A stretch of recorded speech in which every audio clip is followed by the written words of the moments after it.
Greetings, it's me, Ninth Heretic. Time for a bit more swastika. The identification of this very famous symbol ranges from a number of constellations turning around the polar axis, expressing the wheel of time, to the sun and its daily resurrection. From lightning bolts and fiery stones hurled down by supreme sky deities and demons, to the eternal mythical fire of which every spark sets things alive. I wonder, the very first time when this symbol was drawn, it was already ancient, slumbering in our subconscious mind and escaping via the hand of an ancestor, drawing it with charcoal or ochre on the inside of a mountain in the light of dancing flames. It expresses emotion that we may have observed since long before we were even human. Of course, the use of drawn symbolism or symbols is mainly a human thing, as far as I know. But as much as we may think we know exactly what they stand for, and as much as some may like to use these symbols, we often do so without a true understanding and end up with a narrowed down vision of what the symbol encompasses. A few years back, I started reading to find out what the essence of a swastika is. It doesn't take long before one notices the biggest denominator among all these different appearances. That biggest denominator is the center of the northern sky, fixed or seemingly fixed, in the same place for as long as no one knows. For this episode, I choose to present the work of someone else. It is a theory that I noticed among a multitude of others because it rang a familiar sound.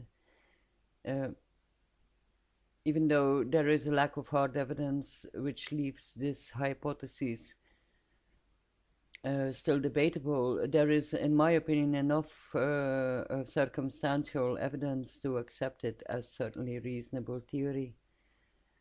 I want to present the work of Reza Assasi, Iranian researcher who in 2014 wrote a thesis for the School of Architecture of McGill University in Canada with the title The House of Eternal Time, an Archaeoastronomical Study of Chartaqi and Mithraic Cosmology. Assasi's work is a decent attempt to lift another bit of the veil of secrecy over the mysteries of Mithras. According to him, the swastika is very much connected to Mithras, since in Persia it represents the chariot in which he rides across the heavens. The mysteries of Mithras, or the mysteries of the Persians, as the religion used to be called, is now generally referred to as Mithraism. So let's briefly take a look at some of the info that we have on this deity. In future episodes, I will use Assasi's work as a reference every now and then at propositions of others and myself. And my intention now is to keep this info ultra concise for the sake of not making my episodes too lengthy. Who is Mithras and what is his connection to the swastika? Mithras is always depicted as a youth wearing a Phrygian cap and a cape.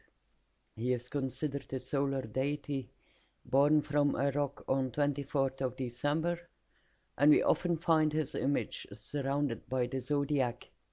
Sometimes he rides alone, sometimes he accompanies another solar deity in a wagon drawn by 4 horses, the Roman Sol Invictus, or the Invincible Sun. Some state he is a Roman deity, since most archaeological evidence has been uncovered in the West, from Asia Minor to the British Isles, and thus they claim he is the supreme god of a secret cult initiated among Roman soldiers a bit more than 2000 years ago, with no links to earlier religions. Most historians will at least agree on the fact that the Romans were essential in the spreading of Mithraism. The earliest Roman mention of Mithras goes back to the 1st century AD. But since there is a lack of written records, abundant archaeological evidence, mainly gathered in Europe, offers the best source of information available.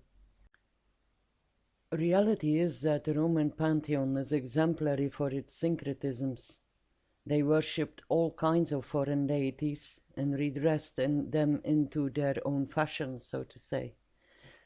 This says little about his origins, but for it to be foreign is a plausible enough possibility.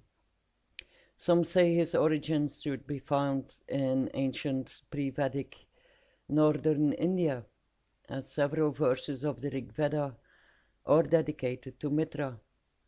Mithra is one of those deities that loses its pole position from antiquity as Buddhism and Hinduism came along. While Assasi names him as one of the 12 rulers over the Yazatas, within Zoroastrianism, Yazatas are venerable beings created by Ahura Mazda as 12 different aspects or avatars of the supreme deity Ahura Mazda himself, or as 12, comparable with like 12 archangels.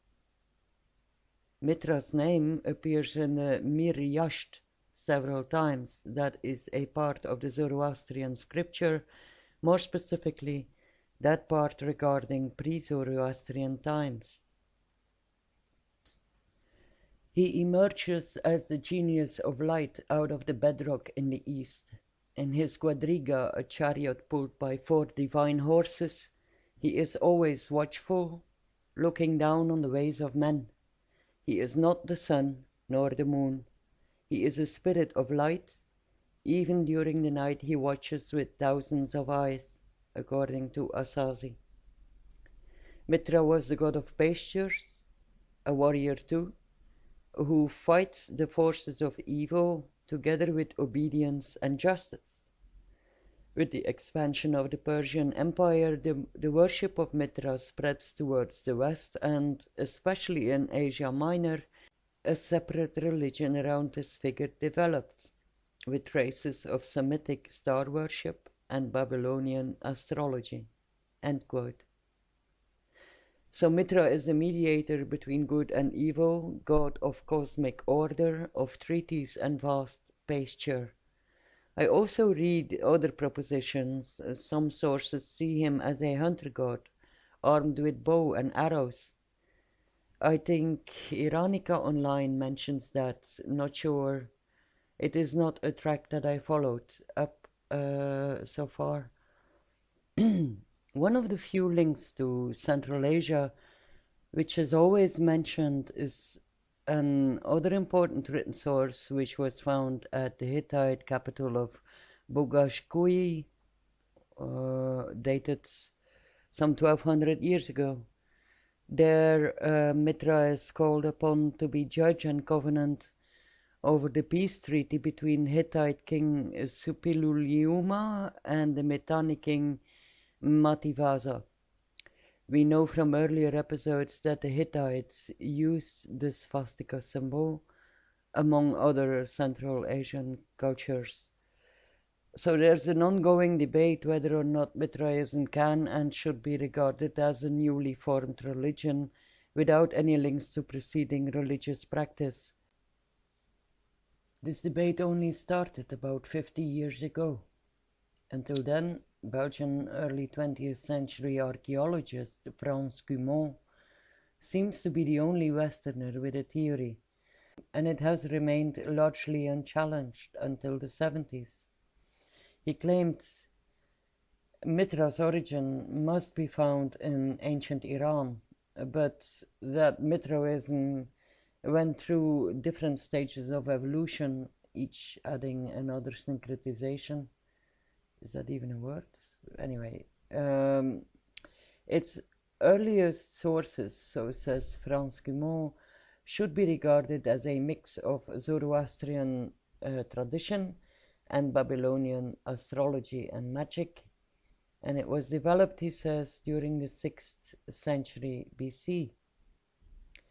Together with members of Yale University, Cumont worked at Dura Europos for many years, and this archaeological site is located in current Syria, along a part of the Silk Road, founded in the 4th century BC by the Seleucid Empire and taken by the Parthian forces 250 years later. From then on, the city flourished as it profited from the wealth of the Palmyra traffic. It eventually falls into Roman hands halfway the 2nd century AD. 100 years later, it was totally destroyed by the Sassanid Shah Shapur I. Dura Europos knew a diversity of religious cults, among which the cult of the Persian or Mithraic mysteries. There, Cumont excavated the first Mithraeum. Since then, more than 70 temples have been located in Europe alone. These Mithraea, as these underground temples are called, are mostly built according to a similar ground plan, with a vaulted ceiling. A central aisle is flanked with benches and ends at an altar. The walls are adorned with many paintings showing ceremonies of the cult, scenes from the life of Mithras, and the ceiling shows astronomical symbology. In this ancient site, a baking mold shaped like a swastika was uncovered. Assasi connects it to the rituals conducted in the Mithraeum, as the sharing of bread among the members is often depicted in the panels and paintings adorning the walls of Mithraea. He says these Mithraic cave-like temples are representations of the heaven. The vaulted ceiling is the sky dome. Behind that altar at the end, they found the relief of Mithras conducting a Chartaqi, the ritual slaughter of a bull. The scene on all the so far recovered altar pieces depicting a Chartaqi looks basically always the same, often encircled by 12 symbols of the zodiac. A young man plunges a knife into the neck of a downed bull. The position of Mithras is nearly always the same as well. His head, wearing the Phrygian cap, almost always faces the northeast, casting his eyes away from the bull. One leg is bent, the other stretched out, and he's leaning on the shoulder of the animal he is slaying. Around the bull, several animals are depicted which take part in the scene. A snake, a lobster, a dog, a crow. The presented animals, says Assasi, are constellations, what he calls the forerunners, which announce the cardinal signs. Above him we see sun and moon looking down, and he is often flanked by two smaller figures, called Kautis and Kautopatis. They are the torchbearers, or dadodophoroi in Greek. Kautis points his torch up, the other one downwards. Sometimes they hold a pedum or shepherd's crook instead. These two smaller figures are generally seen as the constellations Taurus and Scorpio, since the Chartaqi is also generally considered to represent the advent of the vernal agricultural cycle, and others assume they both present dawn. Mithras is then the midday sun, and Kautopatis is the twilight, and that would be similar to the goddess Selene, I think, and her two sons, Phosphorus the morning star and Vesperus evening star. I do not believe that Phosphorus and Vesperus represent the sun, however, rather that they represent the planet Venus, which is always in the vicinity of sun at early sunrise and sunset. Pseudo-Dionysus used the phrase triplashu mitru, or Mithras thrice great, indicating they are both representations of one and the same. In short, the true identity of Kotis and Kotupatis are still obscure. 3rd century Neoplatonist Porphyry is quoted thus: "The equinoxes are assigned as the seat of Mithras." And Assasi proposes they represent the nodes where ecliptic and zodiacal plane meet. I want to mention also another figure that has been found in some of the Mithraea that does not take part in the main scene, but is considered very important, namely that of the leoncephalitic, the lion-headed man. The man has 4 wings. He is holding a key in each hand, sometimes a key and a scepter or a thunderbolt, and his body is caught in the coiled embrace of a snake.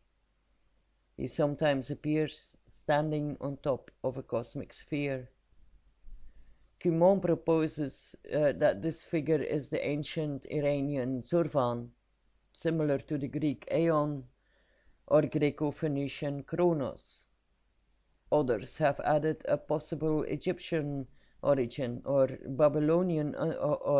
Babylonian being an underworld figure.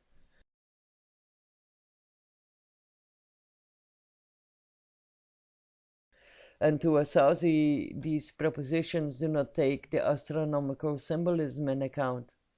The snake being a representation of the Draco constellation coiling around the supreme deity, the lion man as a representation of Mithras himself in the center of heaven. He is the keeper of the gate, an analogy with the Roman deity Janus, who is often depicted likewise with scepter and key, and who was the god of doorways, the presiding deity of beginnings. What Assasi is not clear about enough, in my opinion, is how the bull represents the processional age coming to pass. That age of the bull has come to pass 2000 years prior to the time when the Mithraic cult was practiced so widely.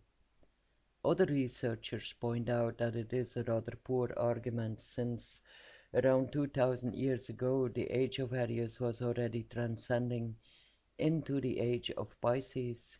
Indeed, it seems illogical to express such an old victory when Pisces is already setting in. Assasi, however, counters this critique by pointing to the traditions in the Middle East and elsewhere in the world in which the bulls, as a symbol of fertility, is subdued over and over again. The rituals express the control of man over a strong but dangerous aspect of nature.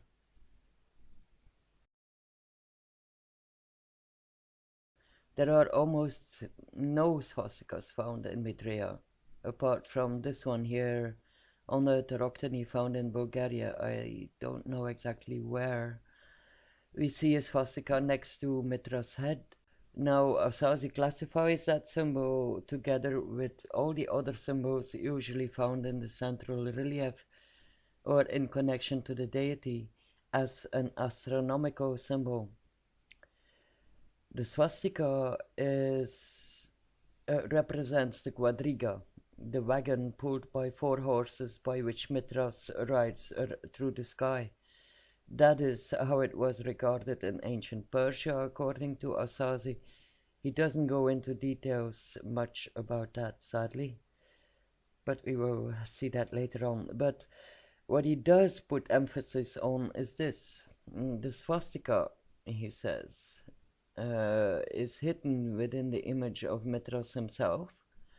In the Chartaqi, his head more often than not being turned upwards, as if looking over his right shoulder, the folds of his waving cape, his left leg bent against the shoulder of the bull, his right hand planting the dagger into the animal's neck, or the arms of the hooked cross.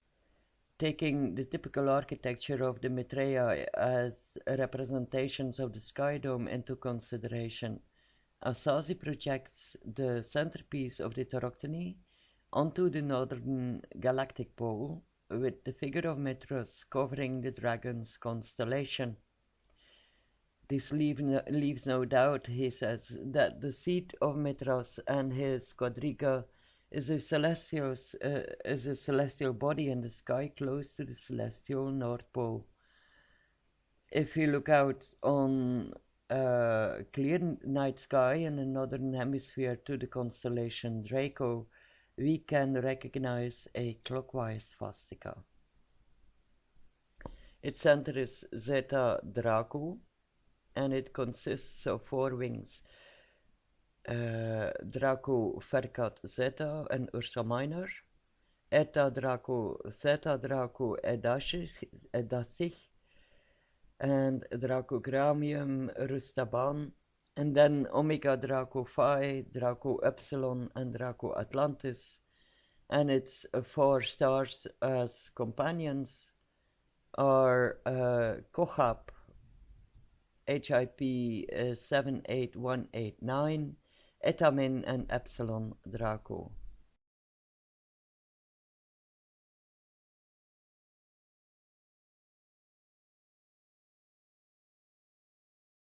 So in short, Assasi proposes a swastika as a symbol of the galactic wheel of time as it rolls around the polar axis. That is the place where Mithras sits on his throne and overwatches all what happens in the world. His seat is not the same as the sun god's seat. He is in Sol Invictus' company, his friend, but they are not the same. Mithras is not a regular solar deity. Instead, his youth reflects the cosmic sun. The light of the stars is the fire in his eyes. The swastika, as expression of this eternal movement of the inevitable, can be found in the stars. Of course, the Ursa constellations have been regarded as origins of the swastika by many already before, but the symbol has been around much longer than the age of Pisces, Aries, Taurus. Polaris and the Ursa Major constellation has been used for navigation not much longer than 2 millennia. Before that time, Kochab and other stars were more central positioned. Alignments to winter and summer solstice of monuments of whichever shape or form will in time reveal the movement of the stars on the horizon. Hipparchus is praised to be the one who, in the 3rd century BC, recorded the great precession, the precession of the equinoxes. This is very likely not true. Or at least it's incomplete, an incomplete truth, if you want. Depending on means of observation, oral tradition, or guarded knowledge, it may have been much, much earlier that at least some star observers became aware of the churning movements so close around the galactic center. The creation myths, speaking of world trees or central pillars, navels, and nails, account for a certain obsession for this particular part in the sky, I would say. It is the center of heaven, the seat of the most powerful, where souls go after death. Part of the hypothesis that Assasi gives here indicates that this awareness may have come without necessarily adding sun and moon in the equation. The star system he describes has Zeta Draco at its center point. It is central, the star central in the Draco constellation. The movement of the stars in and at the end of the arms of the swastika, all in close vicinity of Zeta Draco, would have been noticed much faster, Assasi says. These stars, and also the ecliptic pole, turn around this object by 1 degree every 72 years. I wonder if 4 or 5 generations of observing and mainly strict record keeping and oral tradition may have sufficed to accomplish this awareness, or if archived written record going back 4 or 5 centuries instead would really have been a necessity. With the disappearance of deification of heavenly bodies, let alone the concept of a divine supreme being, creating a demiurge, a solar deity, to bring order in life, our interest in deep space has waned as well. Although traces can still be found in scriptures, this is not so much so in the minds of humanity. It is also not so much a modern phenomena, however, since in this case of the cosmic sun, it was our own star which casts a shadow over the eye in the sky at the end of the axis of the world. The swastika has become a symbol for Sol himself, as he rides out his chariot across the sky.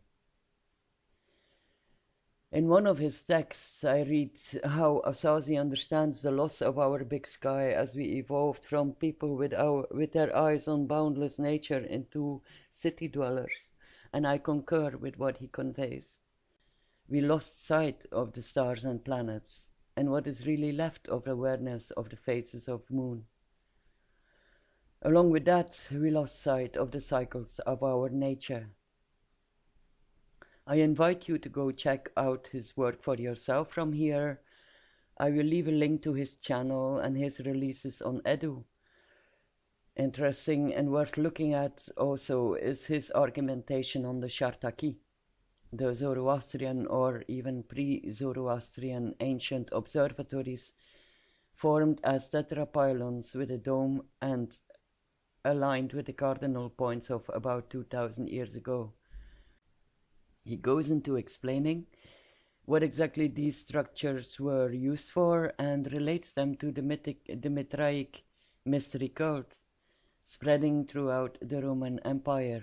Heidentor in ancient Carnuntum, Austria, being a Mithraic observatory, is for me maybe the most compelling example. The part of his argumentation is actually partially built on the work of another Iranian researcher, namely Reza Moradi Ghiasabadi. I have a link to some of his writings, but from here I will leave it to the viewer to go check further. Anyways, this is it for now.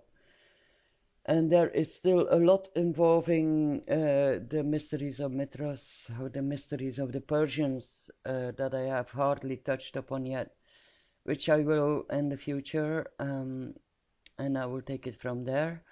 Big thanks to Mr. Assasi for sharing the results of his research online. Please go check out his material. The links will be in the description of the video. And I will see you all next time. Thank you for watching.